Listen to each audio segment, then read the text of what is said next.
guys and girls, and welcome to week 1 of the GBA. We are finally here, the first match of the season for the Borussia Donphan, and we are facing off with Kooper and his Utah Jasmine. So, before we start into the whole team preview and stuff like that, my usual shoutouts at the beginning of each recording are, first of all, Fukino for this beautiful layout and all this stuff he already did to me. He's responsible for most of my art on my channel, barring the one I do myself. And yeah, great guy in general. Link to his Twitter will be in the description. Next up, the 2 PPL guys which helped me. First of all, we got Slyroh. He already genned my teams last season, and he did a fine job this season once again, genning my team for this week. And the last, Jack, the Donphanatic, for recording this match for me. All the links to their channels and Twitters will be in the description. Like I already said, they are in the Pokemon Premier League, which is another Pokemon Draft League. So if you're up for more Draft League content and your GBA is not enough for you, definitely check out their channels. The PPL is currently in their off season, so it's not happening at the moment, but it will already worth it to watch how the last season went and stuff. But okay, these are the shoutouts. Let's dig into team preview. First of all, like you can see, we are recording from Kooper's side, because actually, like you can already see from my background, I'm not in my usual place. I'm at my parents' house at the moment recording this, and I actually forgot my DS at home at my place where I live to study and stuff like that. So I couldn't upload that, grab the code and give it to him. I had to ask Kooper for the code so I can pass it to Jack for recording that. So that's why on this recording, you will see me on the other side of the battlefield. On this side, you will see from Kooper's side. But yeah, I will still, of course, narrate from my side. Otherwise, it would be pretty dumb. But yeah, for my team preview, if you want more insight on what my whole team is about, what Kooper's biggest threats are, what my thoughts on the battle are, how do I plan to win, how do I prevent Kooper from winning, all these answers and all these questions will be answered on the team builder. Link for that will be in the description. But for all which don't have time for that, let's group over real quick our team. First up, we got Life Orb, Max Speed Landorus, Hidden Power Ice, Earth Power Sludge Psychic, Physically Defensive Kebia Berry Aromatisse with Wish, Protect, and February Moonblast. Max Attack Adamant Lumberry SD Crawdon with Crab Hammer, Knockoff, and Aqua Jet, and SD of course.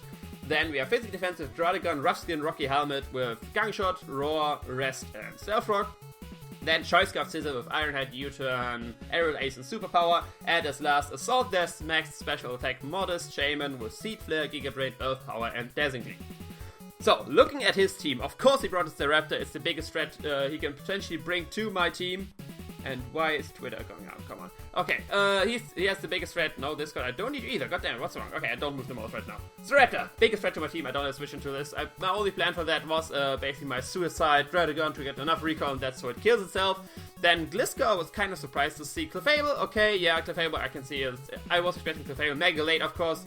The Sableye probably there to for check my Mega Alakazam, which I actually didn't draw, so I'm expecting like a special defensive Sableye. And Claydol, of course, to check my Landorus, because by Iron Knockoff or U-Turn or Grass, and I can't really hit it. And of course, he gets Ice Beam, he can run Cobra Berry, blah blah blah, all this good stuff. Actually, I see none of his steel types. No Magnezone, no Empoleon, no Aggron. So actually, Mega Kazam could have been a pretty decent mon to bring, barring his Sableye. And Scizor, I would have actually, if I knew that, I'd probably not brought Choice Card Scizor, probably an SD variant, but I have to deal with that. But other than that, the 2 big other things I see is that he has no switch into Crawdon, and he has no switch into Seed Flares from Shaman. Nothing on his team likes taking the Seed Flare, nothing resists that, barring this Raptor, and Raptor doesn't like taking hits in general. And Crab Hammer, I just Crab Hammer stuff and it dies. Like a combination of 2 Crab Hammers or Crab Hammer and Aqua Jet on the faster monster Crawdon, it gets a kill basically every time. Every time Crawdon gets in, and he has to switch out because the other mon will die. Something will die basically once Crawdon, and I like that. Crawdon is looking mighty fine right now to the Shaman, and yeah. Let's hop right to the match. So first up, for lead matchup, I decided to lead with my Shaman, because if you look at this team, I beat everyone 1v1 barring this Raptor, and if I face this Raptor round 1, I can just switch out into my Draudigon, potentially baiting the U-Turn and get some Rough Skin Rocky Helmet damage to him already, not taking too much damage from U-Turn or from what I would have do with Brave and stuff like that. So I decided to lead with my Shaman, because yeah, I can Seed Flare anything. I will beat them 1v1 with my coverage, and I can take any hit. Barring Raptor, because that's faster than me probably, and can Brave Bird me and kill me. So I don't want that much up, so Elstor's is in a challenge, that's me right now. We are now facing this Kooper, and he indeed leads with the Raptor. I decide with my Shaman, and yeah, like I said, I get straight out of there, hoping he would go for U-Turn, probably could go for Brave Bird as well. Trying to kill me, it's not predicting my switch or something like that. I go to my Spiky Bike in the Draudigon. He goes for his Brave Bird, And looking from this damage, I was first... Oh, shit. That's the Bandit Staraptor. Now you can see right here. That does a lot, but it was indeed a crit. And I calculated this is a Jolly Staraptor. I don't have a choice card yet. Probably choice card to outspeed Kazam. But yeah, the plan is already working. The crit doesn't really matter. He had a very good chance of 2-hit going with Brave Bird either way. But yeah, he wants to switch out. He doesn't want to die with Rusty Rocky Helmet. I used this chance to get up my rocks on his switch to his Gliscor. Well, hello phone. Right here, I decided to actually switch out. I was thinking about going for Rest, but he would probably just go for Earthquake and kill me.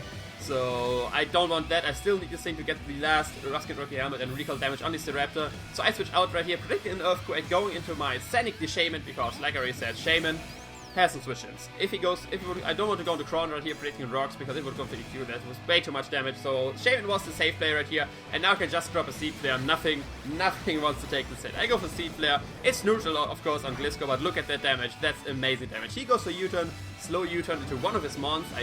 Let's see what he switches to Shaman. I was expecting this Staraptor right here, but if he switches to Raptor, that will take rocks damage, and that's enough for any recoil. We kill it for my Dradagon. But he actually goes into Galaxy Man, which is his Clefable. And now I use this chance to go for Seed Flare and see Hello Phone once again, to see what kind of Clefable that is, because I want to see its physical damage, especially defensive. What kind of variant is that? I do way over half, and I have to pause it right here because the phone is for me. Okay, I'm back. The phone wasn't for me, it was just my phone ringing for some reason. My parents kind of messed up with the whole I don't know what's the word in English, to get the call to another phone on the house. Whatever, we don't want to talk about that. Yeah, Clefable was going for Calm Mind right here, and I could see from this damage that it's definitely a physically defensive Clefable. No special defensive investment, only max HP. And yeah, it goes for Calm Mind here. From this damage I saw, I was doing like 60 to 70% of the Seed Flare, so at +1 I was confident I could like do 40 to 50% and kill him from this range, so I just go for a second Seed Flare right here. Try to do as much damage as possible to this Clefable. Trying to kill it, but he lives on a sliver of health. You can see it's 22 HP, and I sadly can't kill it. He goes for Softboard right here. And yeah, I was hoping I could maybe get the drops and kill Giga Drain and stuff like that. But yeah, now he can stall me out of Seed Flares very easily, so I switch out here straight into my Scizor, because a +1 Clefable actually can take 2 Sludge Waves. I go for Sludge Wave, he goes for the second Calm Mind, and he can take the next one. So I didn't want to go to Landorus. I had to go to Scizor right here. I potentially could have gone to Scizor, Landorus here. It would probably been smarter, because I'm very confident that he has the Flamethrower for Scizor, because you don't bring in only Moonblast Clefable if your opponent has a Scizor. So I just go for the Iron Head here, maybe hoping to get a flinch. Maybe kill him if he has no defensive vested, but of course he has defensive vested. And sadly I don't get the flinch. It was 30% chance, but what can you say? And Scizor goes down very early right here, which is a problem for me. But this means that Clefable is at a very low amount of HP, or like at 1/3, like 30% I would say. This means I can now go into Batroudon and click the Crab Fist of Doom and basically kill something right here. Yes, like I said, everything gets 2-hit KO'd by a combination of 2 Crab Hammers, or a Crab Hammer and an Aqua Jet. So I can just go for the Crab Hammer right here. He makes a smart play in sacking his Gliscor. He already get up his rocks. I don't have heads up removal on my team this time, because Scizor's dead, which could have potentially had Defog. So yeah, I kill the Shade Man. This is the first kill for Crawlon. And yeah, let's see what he brings here. It has to be one of his offensive mons, so it's either the Staraptor, which I could kill with Aqua Jet if he thinks I'm choice, but indeed it's the Gallade, which is smart play on his part because he outspeeds me and Aqua Jet won't kill. I predicted him here to go for the safe close combat from the start. I don't predict him to go like safe for Poison Jab, and even if he does, I still have the KBA Barrier intact, so that's not a problem at all. He goes for the close combat right here. Like we'll see in a small portion of time. Let's see. That's of course the Mega Evolution, and he goes for the close combat, which does close to nothing to my Aromatisse. I'm very safe with that. And now what's the predicament? Because I calc the damage with Moonblast on Clefable, and it does around 30%. Like I said, I was thinking, okay, he's around 30%. So I was sure that if I go for Moonblast here, I would potentially be able to kill the Clefable, which is of course coming because it's fast, I can soft boiled on me. So yeah, I just go straight for the Moonblast right here. And like you can see, it's sadly not enough to kill the Clefable. He lives once again on a sliver of health, this time with 60 HP. I'm getting closer, guys, I'm getting closer to killing this Clefable, but it's still alive. And yeah, of course he will go for the soft ball right here. So I use this chance to get another free switch into my Crawdon and basically kill something once again. Like something dies here if he goes for the soft ball, which he actually does. So I got a free switch in my Crawdon once again. I just had to click Crab Hammer and kill something. Nothing wants to take these hits. Nothing wants to take this. Crawdon is looking mighty fine in this matchup. He gets leftovers. that doesn't matter. He's still in range of a Crab Hammer. At least he should be, if you can calculate if you want. I go for the Crab Hammer and I miss. And I go for Move as he gives. That's bad. That's pretty bad news. You all knew how big Crawdon was in this match, how good of a matchup it had, and yeah, he didn't wear glass. He didn't wear glasses. He's a bit old, and he decided to miss his Crab Hammer. And now Galaxy Man has a good amount of HP. My most threatening one to his team is dead, and that's a problem. I have to make some plays. I go to Mr. Man. It's threatening him with the Sludge Wave, but I know that Claydol is there to be the part to deal with my Mr. Man, so I make the double into my Sanic, trying to predict the Claydol switch in on the Sludge Wave of Psychic or Earth Power, or whatever. I basically decided there to go with my Mr. Man, barring a knockoff, because everything, Claydol can take everything of that, and he indeed does this switch, so I got the nice matchup right here. I want to go for a Giga Drain right here, getting some health back, because now Shaman is my most important one in this matchup. I have to keep Shaman healthy. He's the, it's my win condition right now, Shaman. So I have to go for Giga Drain, or don't have to, but I want to go for Giga Drain, getting some health. It's a 2-hit KO actually. Seed Flare, I was calculating the special defensive Claydol, and Seed Flare wouldn't be able to OHKO that, so I was just going for the Giga Drain, trying to get some health back. It's still 2-hit KO. He sadly spins the rocks away, so now I definitely have to keep Poop Dragon to get, not Poop Dragon, Spiky Mike, definitely I'm gonna change the name to deal with Beast Raptor. Right here, I predict him to switch out and actually go for Seed Flare, because even though Giga Drain was a 2-hit KO, so far didn't change up moves. I thought he wanted to capitalize on some way on the weaker Giga Drain, be it going into Raptor or something like that. I go for this Seed Flare now, not getting the Galaxy Man the possibility to recover, and I even get the drop right now, so I can go for the safe Giga Drain and yeah, basically kill this Galaxy Man. I doubt he want to switch out right here on potentially another Seed Flare, and I can get another portion of health back on my Shaman, which is very nice. Finally, the Galaxy Man is dead. 2 times he was already at a sliver of health. 1 time he dodged my Crab Hammer, but now you're finally gone. Sanic, I love you ready for this. Now he goes in this Proto Man, and let me pause it right here. Like you can see, I stay in on the Ice Punch, even though it's my most important one I have right now. This is the simple reason. My Scizor died very early. It's the only one which outspeeds this. If he would have gone for Sword Stance right here, which I was thinking he would do. If he goes to Sword Stance right here, I lose the game. He just freeze my team if I switch out. So if I try to go to something else, basically, you go for SD. He switched out into I switch out to something here. It's a free SD, and then he sweeps my team. I can take a +2 Poison Jab with Aromatisse, which I'm still sure he has. He didn't show this far, but I'm still playing like he has Poison Jab. At +2 he kills my Shaman, and at +2 of course he kills my Dragon. So I couldn't allow him to get his SD up, so I stay in here on the Ice Punch, knowing that I can take it. I thought he would go for Poison Jab, but I guess, at this point I thought he has Poison Jab, but this basically reveals that he doesn't have Poison Jab, because he would have gone for that there, because stronger than Ice Punch. I go for Dazzling Gleam, get a good amount of damage, and this means, from this range, that's looking like he will die from Ruskin Rocky Helmet damage. So now I have a very low health Shaman, like about 30%, but now I can switch out into my Poop Dragon and basically get enough Rocky Helmet Ruskin damage on him to kill him. Now I have to worry about Staraptor though, so I have to keep 1 Mon at full health so it dies from recoil still, but I still got a chance, I lost my Scizor, I lost my Crawdon, but I still got a chance. He gets to use his crit, it doesn't matter right now. I get the Ruskin Rocky Helmet damage on him, which will bring him down. That's at least my plan. I get Ruskin damage, there comes the Rocky Helmet damage, and he actually lives with 7 HP. It's frustrating. I mean, to be fair, it's very difficult. At least for me, I'm not playing too much Wi-Fi. It's difficult for me always to get the percentages right on the Wi-Fi health bar. But this is the 3rd time one of his was on a slimmer of HP. I don't know if it's because of rolls. I don't know if I just couldn't. I should have checked the HP better. But yeah, this thing still lives. I don't have Rocks up, so we will get a free switch at no point. I just go for Wish right here, trying to get health back on my Aromatisse, so I can take on Mons of his and potentially get a Wish onto my Shaman. So yeah, right here I don't know what he wants to do, because 1v1 I should be able to beat him because I have recovery and he doesn't. But he reveals that he has Toxic. And this will be a very boring part of the game where I try to stall him out and get some damage on him and try to win this 1v1 matchup. But long story short, it won't work. I will realize at some point, because I mean I have Aerotherapy, so I can get rid of that Toxic. But he has way more Toxics than I have Aerotherapy. I only have 8 of those, he has like 32 Toxics. So in the long run, I will not be able to win this matchup. Especially if he goes to Earth Power right here, and like you can see, he gets a crit. I did go for Wish right here, but that means I will have to go for Wish more early if he keeps getting these crits and stuff like that. And I can't go for Moonblast, which I would love to get some damage on him. But basically what I notice here is I don't win this matchup on you. what my plan is, I have to get a wish on Shaman. On a turn he goes for Toxic or Earth Power, so I can get health on Shaman, kill this thing, and have Shaman at the range of health where it can take one hit from the Mega Gallade, because Aromatisse will be too weakened out of this 1v1 matchup with Slyroh right here to take a hit from the Mega Gallade. He goes for Ice Beam here, right here, predicting my Shaman, so showing that he knows what my plan is basically. So I have to be very careful right now. But now, like, I have a lot of time right here. I'm just trying to get some damage on this, trying to catch the right moment to switch into Shaman. So yeah, he goes for Toxic right here. I was thinking, okay, no, he will go for Toxic again. I can go to Shaman, but no, he really can go for Ice Beam. But he did for Toxic, so that was annoying. But yeah, I go for a Wish right here again, and it's a back and forth. But I calced it, I had a lot of time, I calced it. I'm Assault as Shaman with 22 HP investment and 4 in special defense. Special defensive player with no special attack investment does a maximum amount of, yeah, it's basically not able to kill me. Let me think. After rocks, I think I'm at 47 health with Shaman.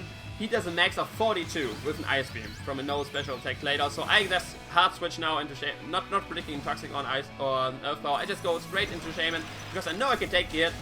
But he actually kills me because he has special attack investment, and now it's game basically. Now it's game. We talked after the match. He had 100 EVs in special attack. So.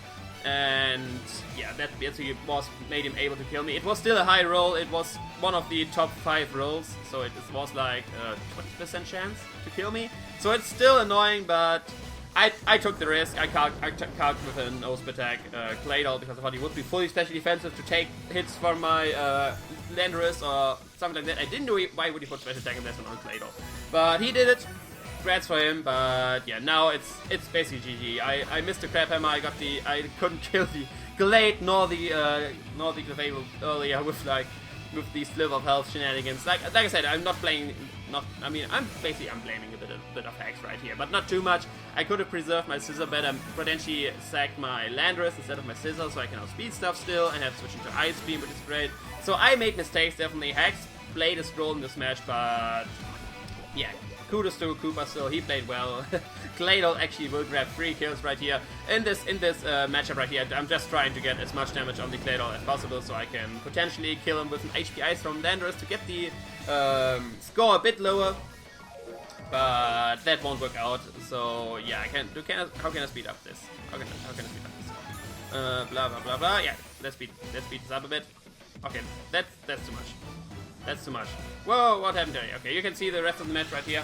But basically, I miscount some Toxic turns, and Thunderpants will go down, and then I go into Mr. Man, get HP Ice it, not able to kill, he goes for Ice and kills me. You can see that on screen right here, but this gives me time to talk about some other stuff, because it was a hexy match, like I already said, but stuff like it happens. It's annoying that happens in week 1, because usually week 1 determines like how the momentum is going through the season. I would have loved to win, but that's all the hacks I would get for the season. If that's all the hacks I would get for the season, or versus me the season, then that's fine with me. I take it. I take that. I take a hacks this season for this little game right here. But yeah, there's I miscounted the Toxic turns. I should have gone for a Wish earlier. But yeah, I go into Mr. Man, click the HP Ice button, and hope I get crit. Maybe, hopefully. But yeah, like you can see, it's not enough. That's actually a decent amount, probably because he has some attack investment and not fully invested in HP or special defense. But yeah, he goes for Ice Beam and just straight knocks me out, and that's the 4-0 loss for the week 1 match of the Borussia Donphan versus the Utah Jasmine. Not a good start in the season, like I already said, not a good start at all. Definitely not what I imagined for our week 1 match versus Kooper, but this is a game we decide to play, stuff like that happens, and yeah, we'll definitely bounce back. Next week we are facing, I think Dan. I think we're facing Dan. Yeah, I think we are facing Dan, aka Drive. If I'm not correct with that, I will actually put an annotation right now in the video. But I think it should be Dan. I already started planning for him at least, so yeah, it's Dan. Dan, I'm coming for you. We will bounce back from this. No worries about that. The players are our goal. After that, the finals, and after that, the title. Roll out through the cup. This mission still goes on, even with 1 loss. Okay, we're back. I'm sorry, something was getting in the way, so I had to cut it out all right there. But yeah, that's all this match. Definitely check out Kooper, check out the match from his side, but do not subscribe to him. That's not our spite. That's the rule of the Kooper. it's his rule. You just gotta roll with it. You can watch his videos, but you're not allowed to subscribe to his channel. That's just how Kooper works. I'm not questioning it. That's just how we do it. Definitely check out all the other guys I already mentioned at the beginning of the video, and yeah, get hyped for next week when we bounce back. We have to at least like now we have to get a 5-0 win to get back on a positive differential right now. So yeah, Dan, I'm coming for you. I will see you another time. Ciao.